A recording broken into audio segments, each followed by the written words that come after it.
Welcome to the second session of my talks on the American Revolution. Ooh, that's very romantic now.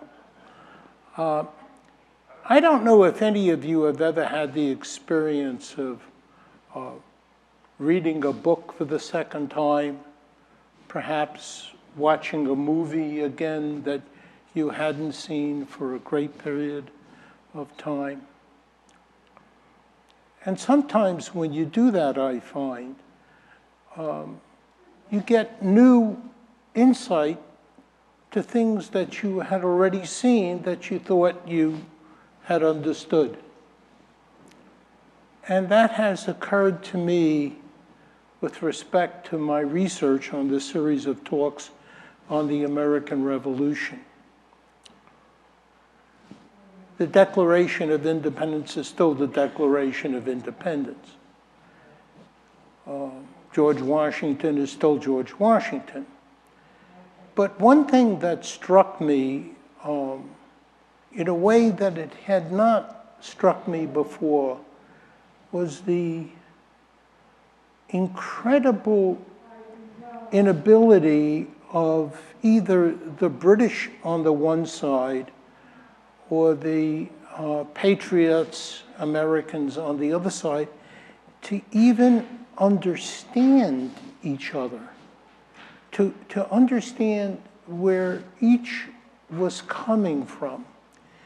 It wasn't just a matter of talking past each other. That was certainly part of it. But another part of it, which we'll discuss today and is a theme throughout this series of talks, is the simple mindsets that both sides came to initially: the discussion, the argument, the bitterness, the fighting, the bloodshed, and the break. It was a profound inability to think outside their own mindsets into the other side's mindset. And it recalled to me something that happened after the Cuban Missile Crisis, because all of us remember how close apparently we came to nuclear war between the United States and the then Soviet Union. But subsequent to that, as an immediate consequence, both sides decided to create what they called a hotline, a direct telephone access, on the one hand between the White House and on the other hand between the Kremlin, because they ran into almost the same kind of disjunction of coming from different mindsets. And in that case, it would have been catastrophic for the whole world. In this case, I believe it was one of the fundamental, unexamined features that led to the American Revolution. So I ask you to bear that in mind as we proceed today to lay out the groundwork of why that tended to exist. And next time, we'll proceed directly to the crisis. So in setting the scene, the first thing to understand is that we were not talking about groups of people who did not have the capacity to understand each other. They had that capacity. And that came from their shared beginnings. And not only their shared beginnings, but their entire history together. So obviously, there was no need to translate language. They both spoke literally the same language, wrote the same language, read the same language. They shared fundamentally the same religion.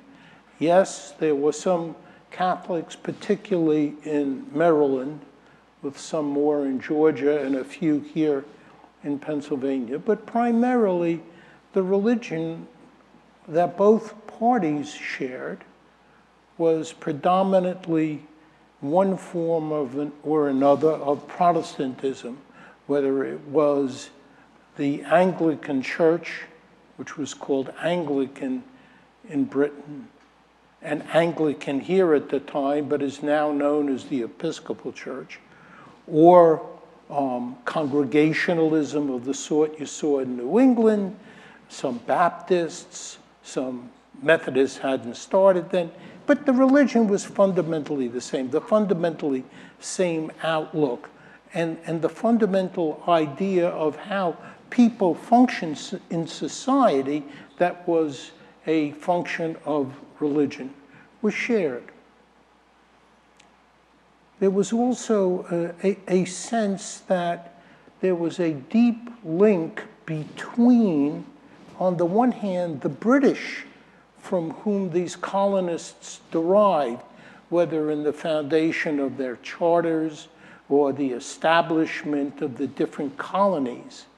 These were not separated by some gulf that was not comprehensible one to the other. The social structure, which was crucial to the way life was lived, was similarly the same. Not only was it husband, wife, children, perhaps a grandchild, but it was also the sense of family as an inherited position in society. Your grandfather or great-grandfather, or the family name, which was something that you cherished and honored and tried to grow.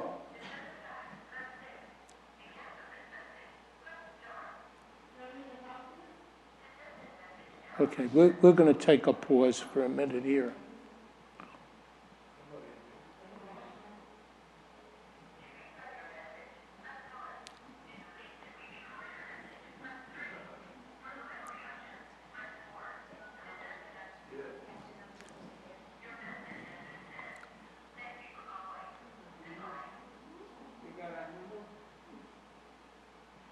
I was going to ask initially to turn your cell phones off. It never occurred to me that we'd run into this. Is that cell phone off now? Okay, so the point I was just making was, everybody, if you have a cell phone, please turn it off. It interrupts with the live feed. all right, let's take a moment. Let's take a moment to ask each of you to turn your cell phones off.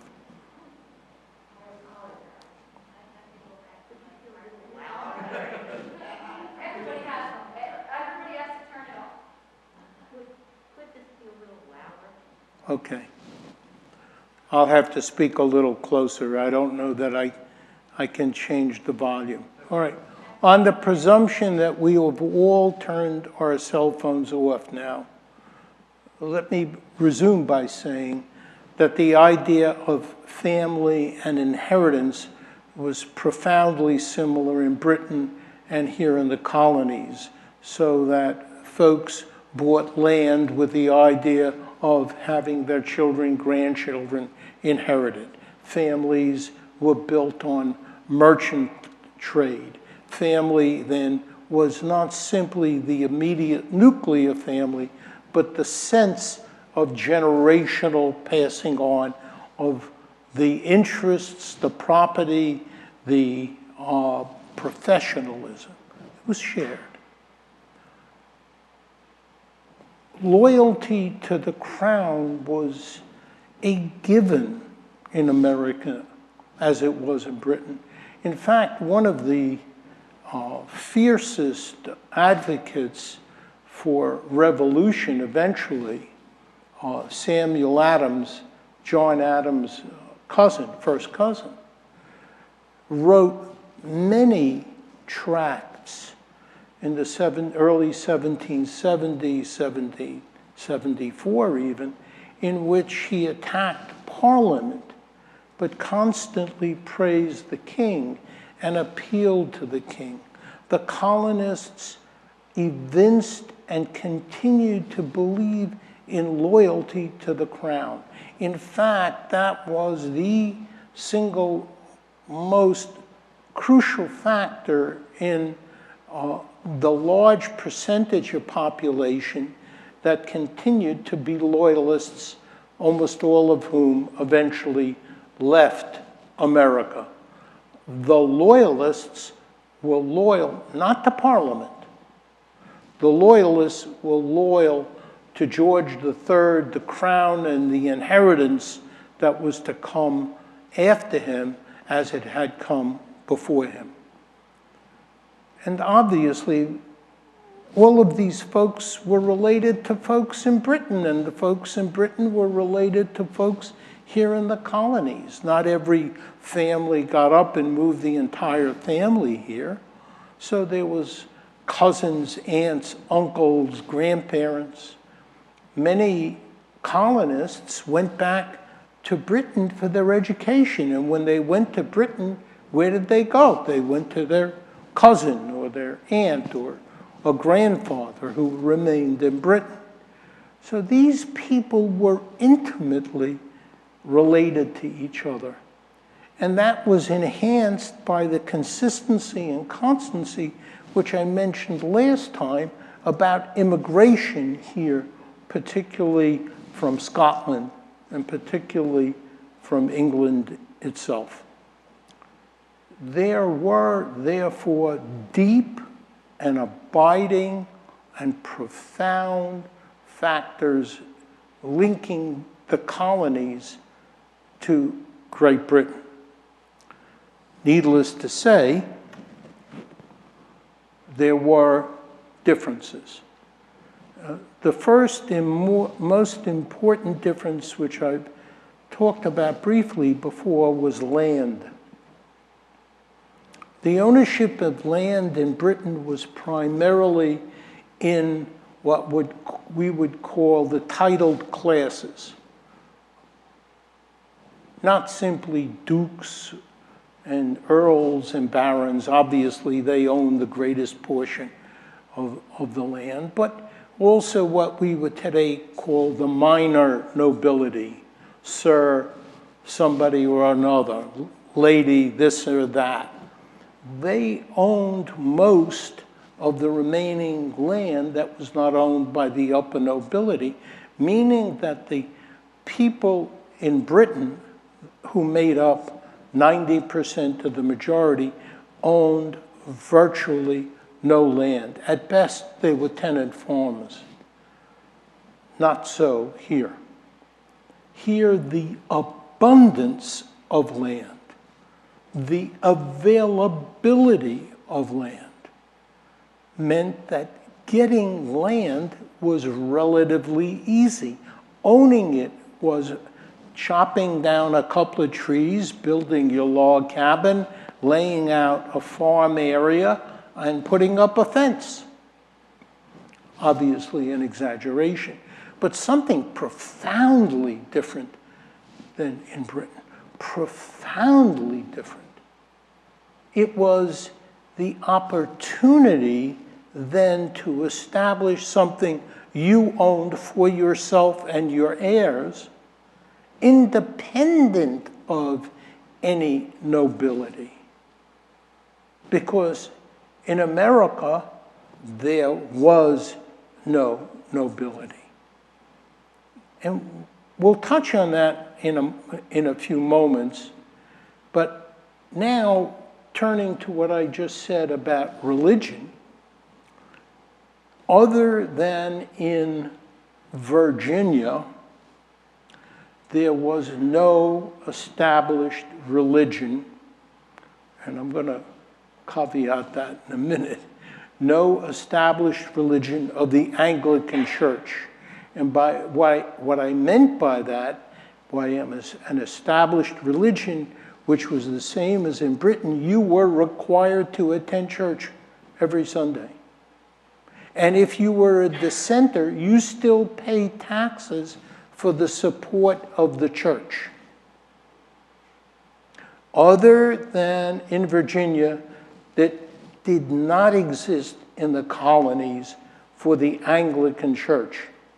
In New England, it existed, but in a different structure. The churches there were all independent. There was no hierarchy of church authority as there was in the Anglican Church. And most distinguishing feature of religion in America compared to Britain was the fact that the earliest Americans fled Britain for religious freedom. You don't have to go back and rehash the history of the Puritans, but most of us, I guess, can remember Roger Williams leaving Massachusetts because he was being oppressed there and founding Rhode Island. Or that William Penn came here as a Quaker and established free religion for anybody and everybody, even Muslims, Jews, Catholics. So there was not the kind of religious structure here there was in Virginia. When I spoke about land and grabbing land, it is particularly important in that almost from the very beginning of settlement in this country, the movement was always to the west. That is to say, folks first settled on the coast, and then somebody owned that piece of land, or had begun that town in Boston or here in Philadelphia, and then people moved west. So in Pennsylvania, they moved out to Lancaster County. And a few hardy souls by the 1770s had moved to the confluence of the Allegheny and Monongahela rivers, which was called Fort Pitt, and which we today know as Pittsburgh. People were always on the move from the coast westward because the land was there. Nobody owned it. Well, we could say Native Americans owned it. And Native Americans believed that it was their land owned in commonality within the tribe, that there was no concept of individual ownership capable of being passed on to the next generation among Native Americans. But the colonists never thought that the Native Americans owned anything. It was there, and it was to be taken, and it was open, and I could move. In Britain, nobody moved. Unless maybe perhaps you moved to London or to a large city when there was very little opportunity left in your hamlet or your little town. In addition to which, the nature of government here in the colonies was very different for some reasons which on immediate reflection you would say, oh yes, that's true. Well, there were 13 colonies. Each was different than the other one. There was no such division in Britain. Britain consisted primarily of 4 areas: England, Scotland, Wales, and Ireland. And you were Scotch, you were Irish, perhaps as a smaller minority, you were Welsh. But those were the basic 4 areas, none of which were self-governing. Everything was ruled out of Westminster. Everything was ruled by Parliament and the King. There was no concept of a town having a town meeting and deciding whether to build this little bridge or not build a little bridge, or tax themselves. And the colonists taxed themselves. But the taxes in New Hampshire were different than the taxes in North Carolina. And the ability of a colony by itself, on its own, to tax was very limited in and of itself. But 2 things to note about the self-government. One, the legislature was locally elected. So the first legislature as a legislature was the House of Burgess in Virginia. There was no subsidiary legislative authority in Britain. So the sense that Americans had, because of their closeness to each other in their smaller communities and their distance from the next community, which could be 8 miles over the local hill where they saw folks maybe for a spring festival or for Christmas in the winter, meant that they governed themselves in their local town. Not so in Britain. And the people who lived here became used to governing themselves, used to taxing themselves, used to creating, running, and using the local militia to fight off the Indians. Because as much as we think of Boston or Philadelphia as built up, if you went 15 miles west, you had Indian tribes and frequent violent conflicts. So the local militias constituted a source of organized military trained effort in the defense against the Indians. In Britain, there was no such local militia. I don't know, I'm not going to do a show of hands, but how many of you know about a TV show called The Outlander? Any of you see it? And it's a good show, but it's about the Scotch and fighting against the British. That ended in 1743. That was the last attempt by anybody in Britain itself to raise any kind of local militia. In the colonies, they were constantly fighting. And there was a difference also in the way that commerce worked. Commerce was subsidiary to agriculture in America. That was true also in Britain. But here, there were two parts of commerce, which generally speaking were run out of the cities in the Northeast, a little bit out of New York, more out of Philadelphia, Providence, Rhode Island, and Boston. One was the trade with the sugar colonies. That is to say, importing sugar, transferring it, and I forget the way they do it, somebody may know, into molasses and then selling the molasses. And trade with the British sugar colonies and the French sugar colonies. And of course, the second and most profound element of that is the sugar colonies existed primarily and necessarily because of the importation of slaves. And the importation of slaves in the American colonies, you may recall, began in 1619 in Virginia. And that was profoundly different than Britain. In Britain, there was no slavery. No part of the British economy, no part of the British labor force was slaves. Now, there were folks who were pretty poor, and there were folks who were pretty dependent, but there was no slavery. In America, slavery existed at the time of the Revolution in every single colony without exception.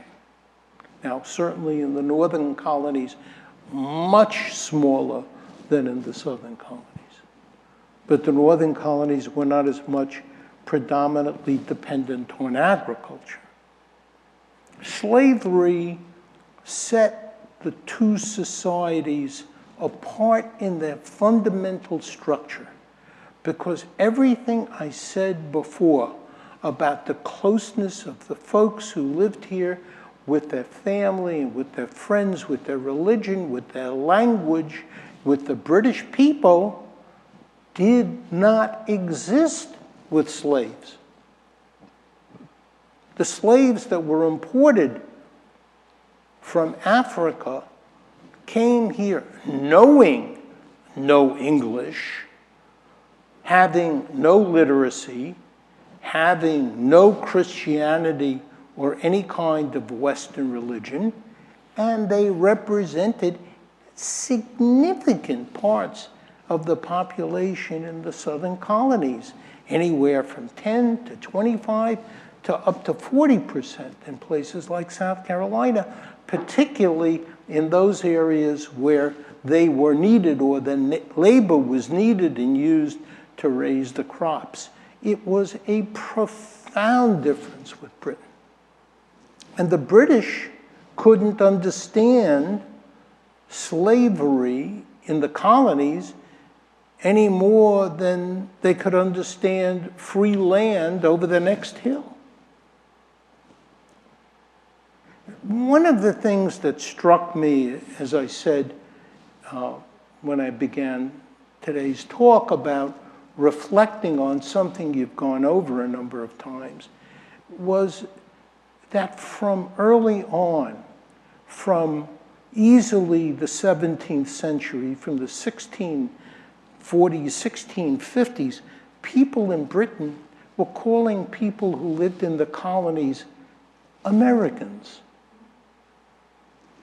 People who lived in the colonies certainly were aware that they were South Carolinians or New Yorkers or came from Connecticut. I mean, there was a deep, deep sense of the individuality of each colony, a profoundly deep sense, but there was also a sense of something different.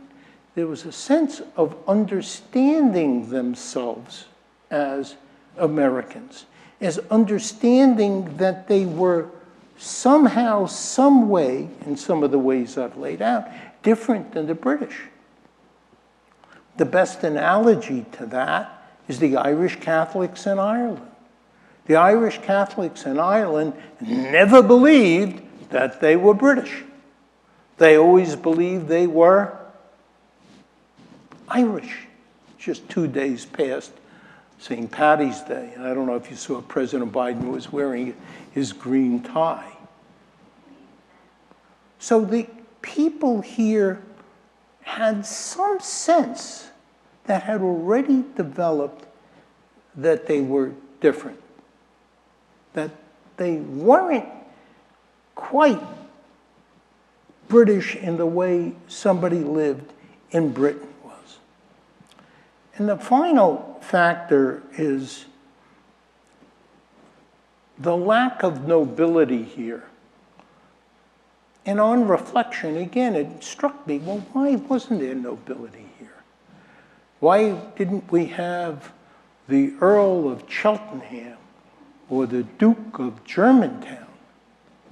I mean, he had all this land, and land meant wealth in Britain as much as it did here. So what happened? Well, there's no single factor that you could put your finger on, but certain factors do come into play. I don't know how many of you remember back in, I don't know when it was, high school history, the term primogeniture. That is to say that the inheritance went to the oldest son, male, not female. The inheritance went to the oldest male. What did that mean? That meant that the younger males, the younger sons, didn't get an inheritance. Oh, hey, just go to America, you've got all this land. Well, how come they didn't come? Because they were provided for. They were provided for in the church, so they were appointed to church positions. They were provided for in the military. So almost all military officers, in fact, I said almost all British officers, British naval officers, came from the landed gentry. So there was no economic incentive to have the younger nobility come here. In addition to which, if you came here and you went over that next hill to build your house, you had to do hard labor. It took energy to chop down a lot of trees. That was not the style of the British gentry. So with a couple of exceptions, and I mean, I can think of one offhand, there was never any nobility in America, which meant that the structure of American society was much flatter than it was in Britain. There was much more opportunity for social mobility to get a piece of land and buy another piece of land. I mean, the history, for example, I'm just using this as an example of this kind of thing, is George Washington. George Washington inherited some land from his parents, his father. But then he married Martha. Martha was a widow. Martha had land in her own name. Martha had land she inherited from her husband because she had children. Not George's children, but her first husband's. All of a sudden, he was a massive landowner. And most of his life, the acquisition of land was a major preoccupation and focus of his career. So folks here built land, but folks from Britain didn't come here. People here were propertied in their own fee simple land. They owed no one for the right to own their land. Let's turn now a bit to who it was that represented this mindset which I spoke of when we began today's talk.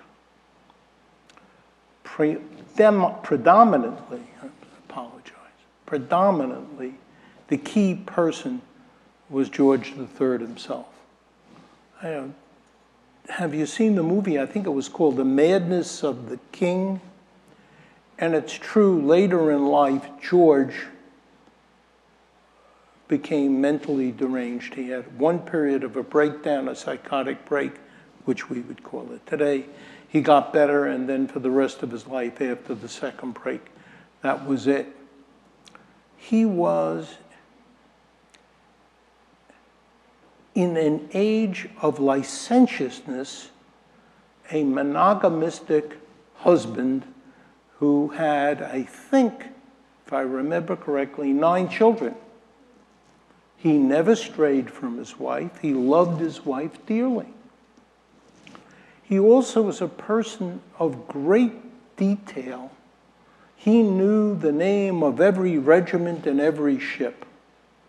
He wrote out every day, every activity. At 12:16, I met with Lord North and we discussed, and it's right there to be read today. But his mindset was the mindset of a monarch who ruled by divine right. The mindset of someone who was entrusted with the heritage of his ancestors and the deposit of that heritage to his children. He believed and acted as if he had primary control of foreign and colonial affairs. Yes, there was Parliament, and yes, Parliament had the right to withhold money, but Parliament consisted predominantly of those nobles and gentry who were his supporters, who were bought and paid for by his government, because elections to Parliament were thoroughly corrupt in those times. And seats in the House of Commons were constantly bought. So when you talk about George III's own view of himself and the power he had, you need to think of somebody who believed firmly in the British Empire. And the British Empire at that point in time meant predominantly the North American colonies.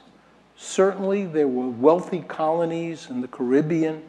Canada had just been conquered, but there was almost no British colonies in Africa and very few representations of British power in the Middle East or in India.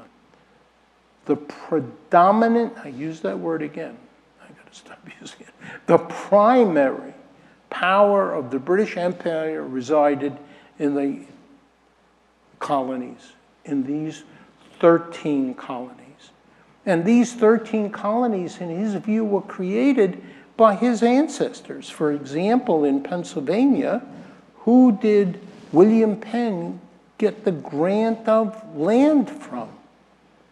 He didn't decide, I'm going to take this land on my own. Charles II, for the service of William Penn's father as an admiral, gave William Penn a grant of Pennsylvania, which made William Penn and his ancestors the proprietors of the land. So all of the colonies, in the view of George III, were created by charters authorized by the British government, meaning the British Crown. Even Massachusetts had a charter, and the charter came from Britain. So the colonies were creations, creatures of the British government, creatures of the British authority, and they owed the British government, and through the government they owed the Crown, ultimately, gratitude, taxes. Their existence was created and continued against both the French and the Indians solely by the power and authority of Great Britain itself.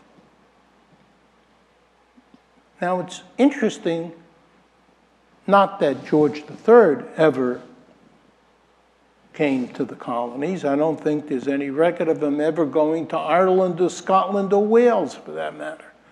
Maybe there is. But nobody in the British government ever came to the colonies.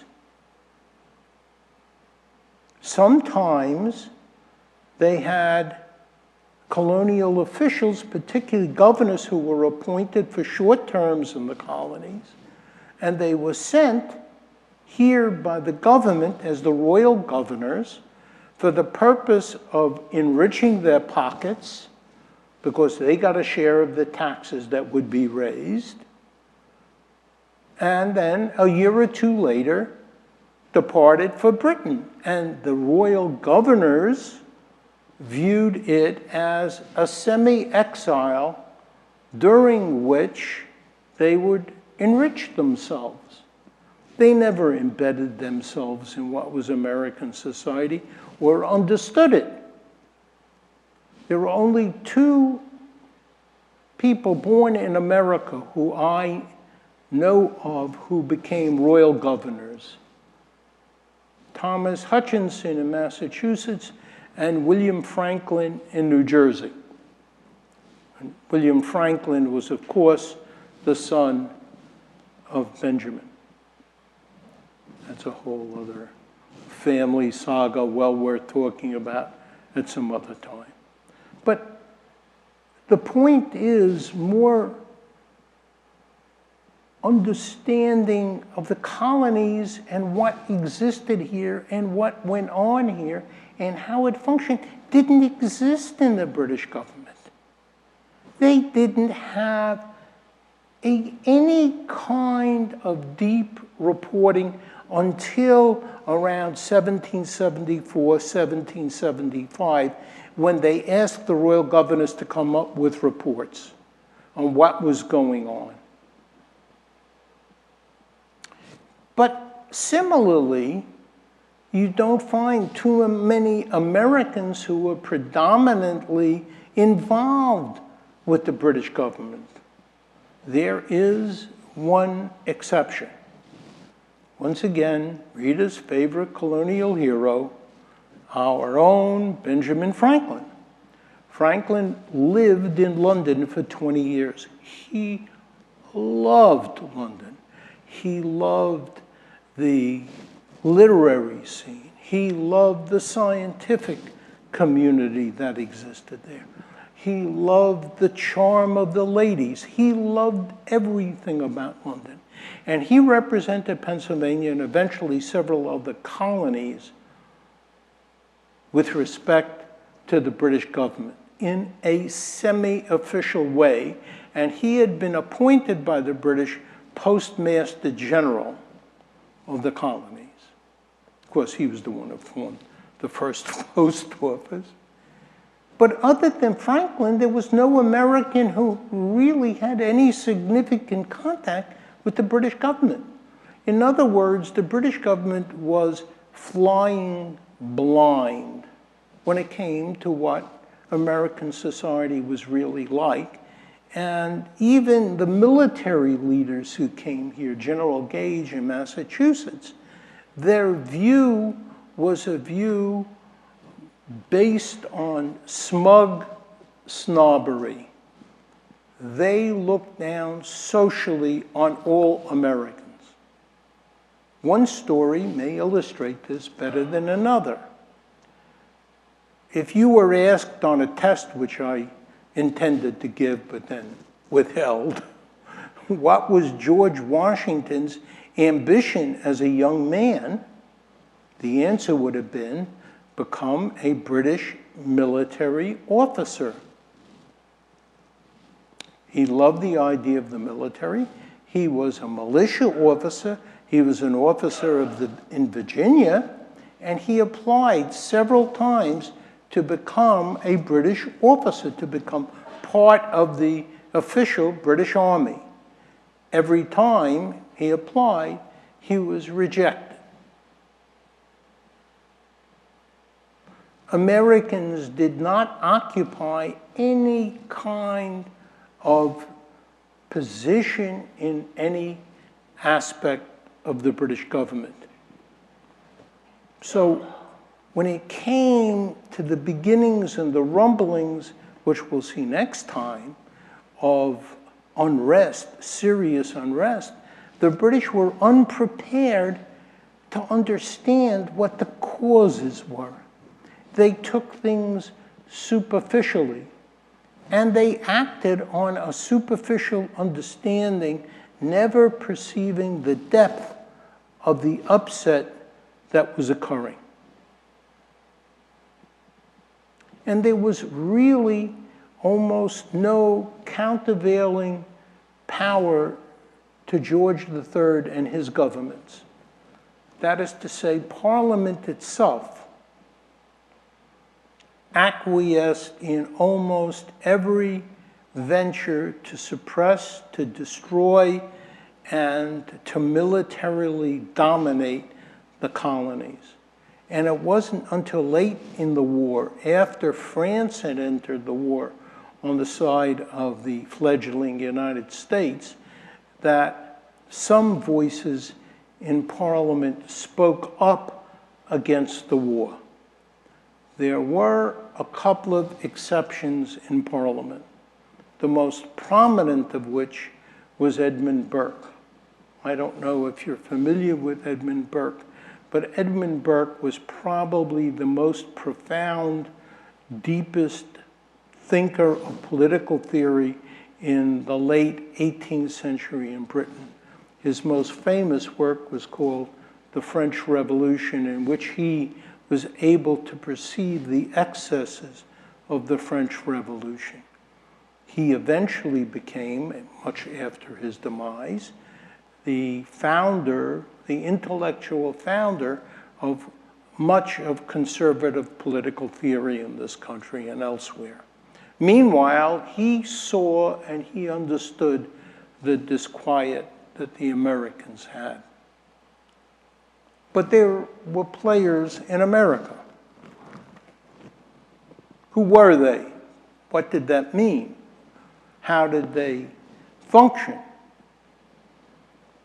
There were three basic groups. There were the patriots, those who were more or less the force pushing for rebellion. There were the loyalists, as I said, who remained loyal to George III. And of course, there were the slaves. But most Americans could not initially find their voice. Who was going to represent them? Did they need representation? And where would it come from?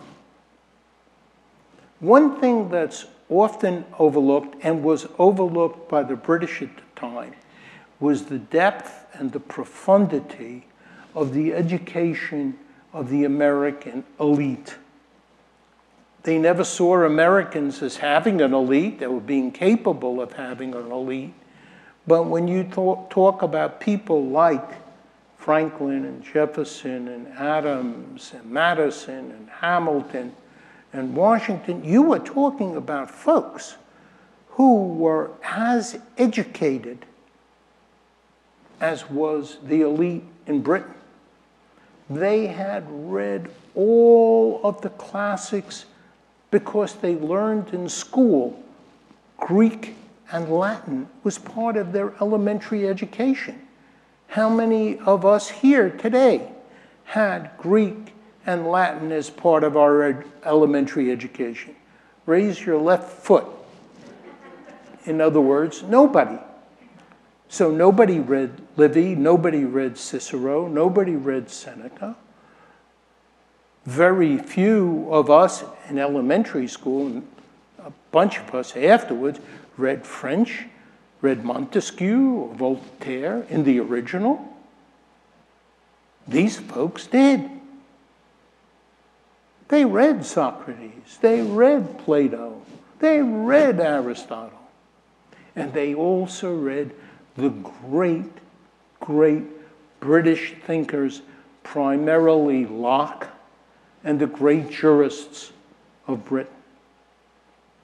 They were as educated, sophisticated, knowledgeable as any elite in Britain. But who were they? Where did you find them? How did they emerge? Why did they emerge? Who elected them? What had happened up to that time is the British would say this, and some of the colonies would say, oh, okay, we're British, we'll do that. And some folks said, well, I don't like that, but where was the leadership coming from? And what would the events be that caused the emergence of different voices from America that more or less began to sound like the American voice? That's what we will take up next time, when hopefully Shot Glass Thursday will be available and we can all turn around and throw spitballs at somebody. I'm not supposed to record that. But that's for a beginning of the real revolution next time. Any questions? Yeah, that was so good. Thank you.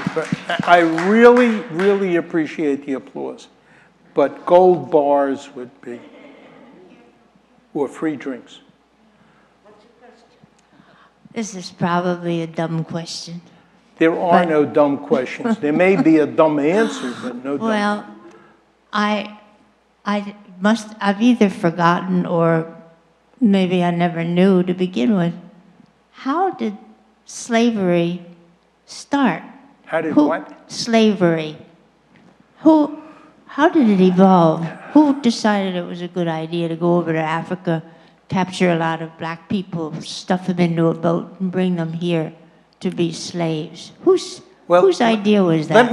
Let me give you a very short answer.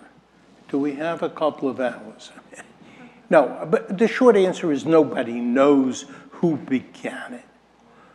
But in a more serious vein, slavery had always existed in ancient times, not just African slavery, but in the middle of America, in South America, among the Aztecs and among all of the South America. There was slavery. There was slavery in the Middle East. There was slavery under Rome. There was slavery under Greece. There was slavery in China. There was slavery in India. Africans enslaved Africans. And what had happened was, in the 17th century, it became apparent to some of the Africans living on the coast that they could get something of value from these Europeans, whether it was liquor, or it was gold, or it was copper pots. And the only thing they had to exchange would be somebody from the next tribe over the hill who they can enslave and bring to the coast and sell for the copper pots or the gold or the liquor or whatever. So slavery in the Western Hemisphere, not the slavery that the Spanish imposed on the Latin American peoples, which was slavery, but slavery from the importation from Africa begins in the early 17th century by the importation and sale of Africans captured by other Africans and sold on the coast. And they were sold because their labor was cheap. You weren't paying for the labor. And the predominant crops in the Caribbean primarily called for massive amounts of cheap labor, particularly sugar. Now, you know sugar is built as a cane, right? Well, you don't eat the cane. So what do you have to do? You have to strip the cane.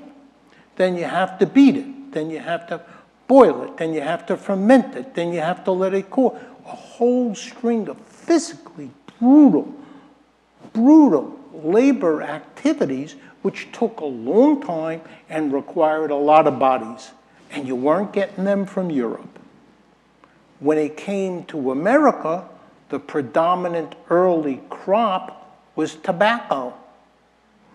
Tobacco could only be harvested and planted in large areas with cheap labor. And cheap labor was labor you paid nothing for. Simplistic explanation, but I hope it helps. Any other questions? The doctor. The knee bone's connected to the shin bone or something? When you started this talk, you said, you suggested that you're looking at the revolution in a different perspective than you had previously. Is this entire lecture reflecting that different perspective? In other words, that you're looking at it from what it meant to both sides, or am I reading it the wrong way? No, I think you're reading it correctly.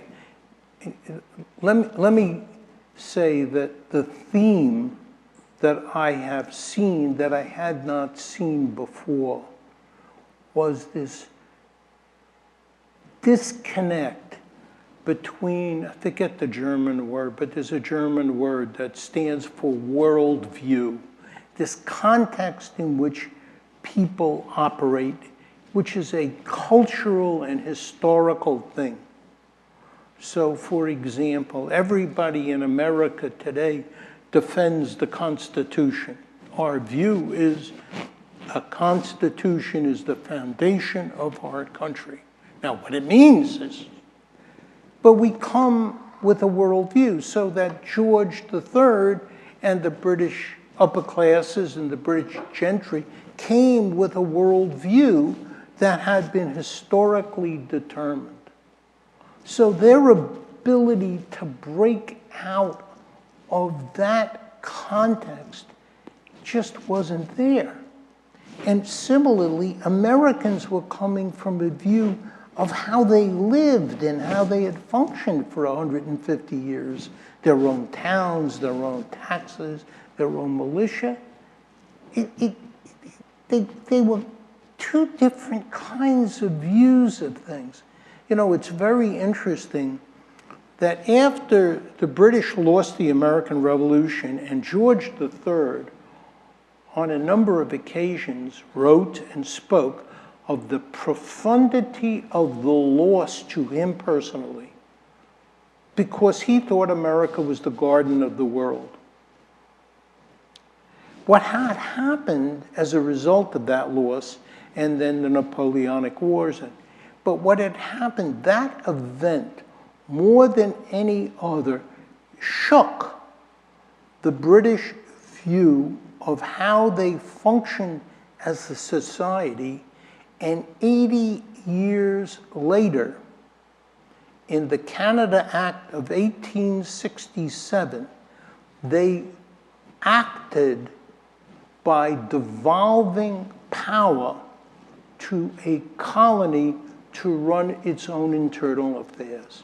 So their mindset had changed, but it had changed only by the fact of the success of the American Revolution.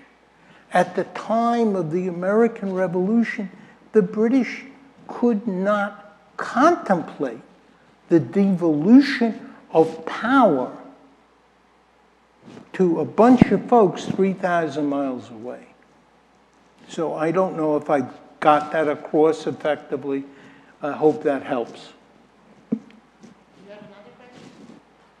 No, but I was thinking of the song that has the words, "I've looked at clouds from both sides now," as essentially what the subject was. By the way, you're invited to sing. How about other questions? Oh, come on, you must have some other questions. I have so many, I can't sort them all out. Okay, so Mary Sue, why don't you begin with your question number 3? Oh, all right. You can take the mask off if you're going to talk. Oh, I don't know, where is Okay. Becca? She'll get me. The Becca police are not in the room.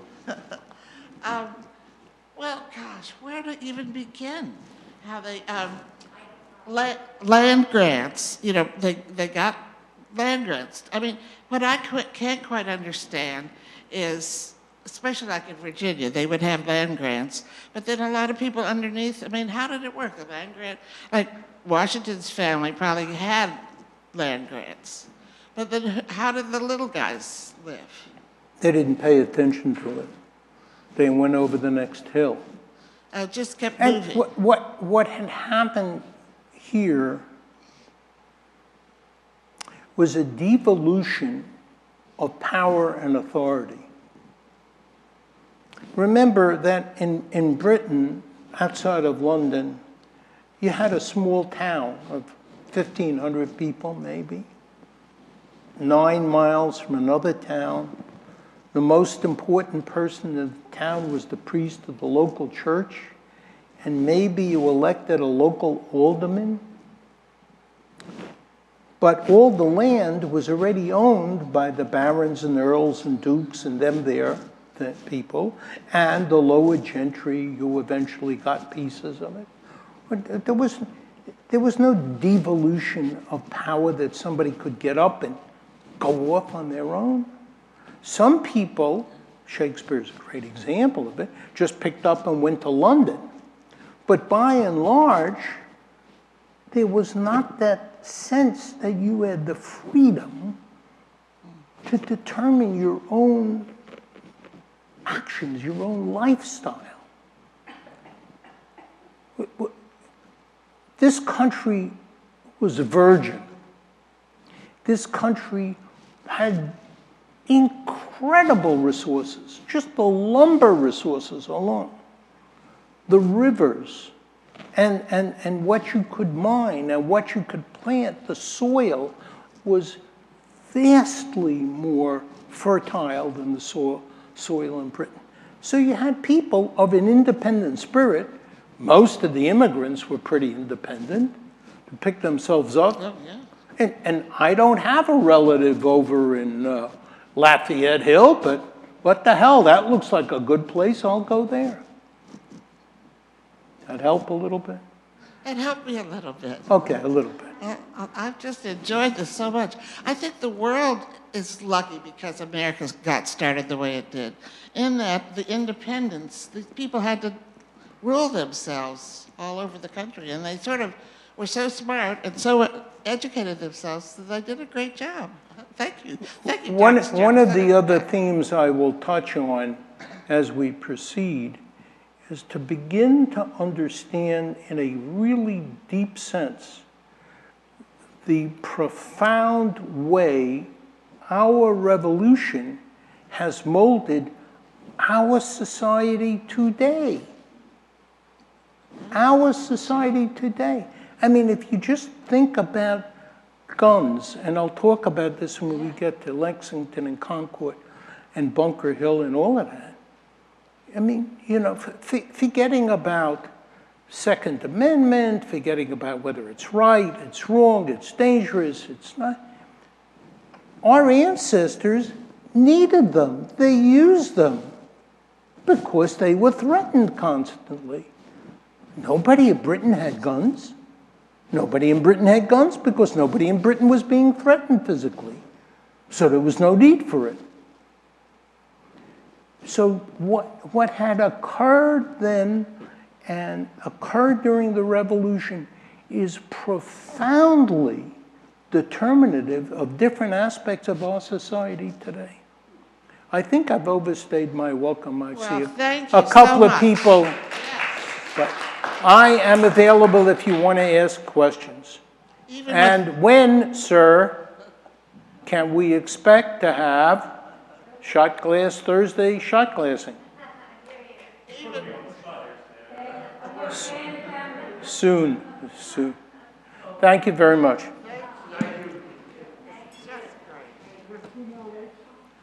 Well, no, this is going to go on for 2023. 2 weeks. 2 weeks from now. 2 weeks from now.